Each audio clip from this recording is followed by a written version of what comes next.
ಅದಕ್ಕೆ ಇಚ್ಛೆ ಪಡ್ತೇನೆ. ಶ್ರೀ ಸುಧೀಂದ್ರ ತೀರ್ಥರ ಪಾತ್ರಧಾರಿ ಕಂಚಿನ ಕಂಠದ ನಟ ಹರ್ಷವರ್ಧನ್ ತಮ್ಮ ಸಂತೋಷವನ್ನು ಹಂಚಿಕೊಂಡರು.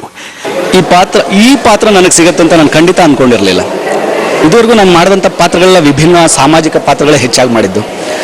ಮೊದಲನೇ ಸಾರಿ ನನ್ನ ಸ್ಕ್ರೀನ್ ಟೆಸ್ಟ್ಗೆ ಬಾಲ ಸುರೇಶ್ ಸರ್ ಮತ್ತು ನನ್ನ ಸ್ನೇಹಿತ ಆದರ್ಶ್ ಹೆಗಡೆ ಬಾ ಅಂತ ಕರೆದಾಗ ಹೋದೆ.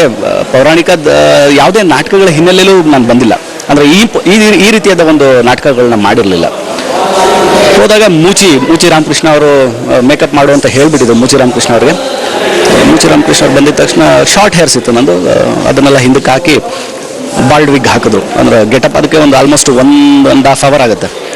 ಮೇಕಪ್ ಮಾಡಿದ್ರು. ಮೇಕಪ್ ಆದಮೇಲೆ ಕಚ್ಚೆ ಪಂಚೆ ಎಲ್ಲ ಹುಟ್ಟಿಸಿ ಕರ್ಕೊಂಡೋಗಿ ಕ್ಯಾಮ್ರಾ ಮುಂದೆ ನಿಲ್ಲಿಸಿದ್ರು. ಒಂದು ಡೈಲಾಗ್ ಕೊಟ್ಟರು. ಡೈಲಾಗ್ ಹೇಳಿದೆ. ಬಾಲ ಸುರೇಶ್ ಸರ್ ಹೀಗೆ ನೋಡಿದ್ರು, ಹಿಂಗಂದ್ರು ಅಷ್ಟೇ. ಮೊದಲು ಎಲ್ಲೇ ಹೋದರೂ ವಯಸ್ಸಾಗಿರೋರು ಹೆಣ್ಮಕ್ಳು, ಸ್ಪೆಷಲಿ ನಮ್ಮ ಅನ್ನದಾತ್ರೆಲ್ಲ ಹೆಣ್ಮಕ್ಳೆಲ್ಲ ಬೈಯೋರು, ಯಾಕ್ರಿ ಬರೀ ಕೆಟ್ಟ ಪಾತ್ರಗಳನ್ನ ಮಾಡ್ತೀರಾ, ನಿಮ್ಗೆ ಒಳ್ಳೆ ಬುದ್ಧಿ ಬರೋದೇ ಇಲ್ವಾ ಅಂತ. ಆದರೆ ಈಗ ಯಾವುದೇ ಜಾಗಕ್ಕೆ ಹೋದ್ರು ಎಲ್ಲ ಕೈ ಮುಗಿತಾರೆ. ಅದು ಎಲ್ಲ ರಾಯರ ಆಶೀರ್ವಾದ ಅಷ್ಟೇ. ತಣ್ಣೀರಲ್ಲಿ ಮುಳುಗಿದವನಲ್ಲ, ಗಾಯತ್ರಿ ಮಂತ್ರವನ್ನು ಹೇಳಿದವನಲ್ಲ, ಮಂತ್ರಾಲಯವನ್ನು ಸುತ್ತಿದವನಲ್ಲ, ವೇದ ಘೋಷಗಳನ್ನು ಓದಿದವನಲ್ಲ, ಮಂತ್ರಗಳನ್ನು ಹೇಳಿದವನಲ್ಲ, ಅವನ ಹೋಮಗಳನ್ನು ಮಾಡಿದವನಲ್ಲ, ಆದರೆ ಪರಮಾತ್ಮನನ್ನು ಕಂಡವನು ದ್ವಾರಕೇಶ್.